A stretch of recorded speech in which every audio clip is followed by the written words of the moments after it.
एक राजा था। उसका प्रण था वो रोज 1.25 मन आंवले दान करके ही खाना खाता था। इससे उसका नाम आंवल्या राजा पड़ गया था। एक दिन उसके बेटे बहू ने सोचा कि राजा इतने सारे आंवले रोजाना दान करते हैं, इस प्रकार तो एक दिन सारा खजाना खाली हो जाएगा। इसीलिए बेटे ने राजा से कहा कि उसे इस तरह का दान करना बंद कर देना चाहिए। बेटे की बात सुनकर राजा को बहुत दुख हुआ और राजा रानी महल छोड़कर बियाबान जंगल में जाकर बैठ गए। राजा रानी आंवला दान नहीं कर पाए और प्रण के कारण कुछ खाया भी नहीं। जब भूखे प्यासे 7 दिन हो गए, तब भगवान ने सोचा कि यदि मैंने इसका प्रण नहीं रखा और इसका सत नहीं रखा तो इसका विश्वास चला जाएगा।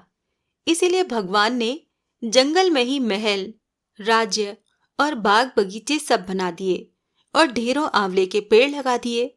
सुबह राजा रानी उठे तो देखा कि जंगल में उनके राज्य से भी दुगना राज्य बसा हुआ है। राजा रानी से कहने लगे, रानी देख, कहते हैं सत मत छोड़े, सूरमा सत छोड़या पत पाए, सत की छोड़ी लक्ष्मी फिर मिलेगी आए। आओ नहा धोकर आंवले दान करें और भोजन करें। राजा रानी ने आंवले दान करके खाना खाया और फिर खुशी खुशी जंगल में रहने लगे। उधर आंवला देवता का अपमान करने पर माता पिता से बुरा व्यवहार करने के कारण बहू बेटे के बुरे दिन आ गए।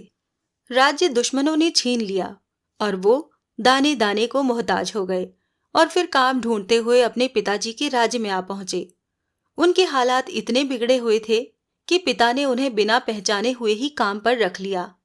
बेटे बहू सोच भी नहीं सकते थे कि उनके माता पिता इतने बड़े राज्य के मालिक भी हो सकते हैं, सो उन्होंने भी अपने माता पिता को नहीं पहचाना।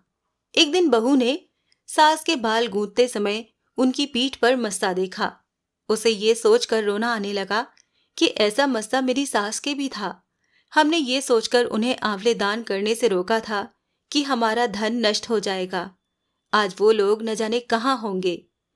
ये सोचकर बहू को रोना आने लगा और आंसू टपक टपक कर सास की पीठ पर गिरने लगे। रानी ने तुरंत पलट कर देखा और पूछा कि तू क्यों रो रही है? तब उसने बताया कि आपकी पीठ के जैसा मस्सा मेरी सास की पीठ पर भी था। हमने उन्हें आंवले दान करने से मना कर दिया था, इसीलिए वो घर छोड़कर कहीं चले गए। तब रानी ने उन्हें पहचान लिया, सारा हाल पूछा और फिर अपना हाल बताया। अपने बेटे बहू को समझाया कि दान करने से धन कम नहीं होता बल्कि बढ़ता है। बेटे बहू भी अब सुख से राजा रानी के साथ रहने लगे। हे भगवान, जैसा राजा रानी का सत रखा वैसा सबका सत रखना। कहते सुनते और हुंकारा भरते सारे परिवार का सुख रखना।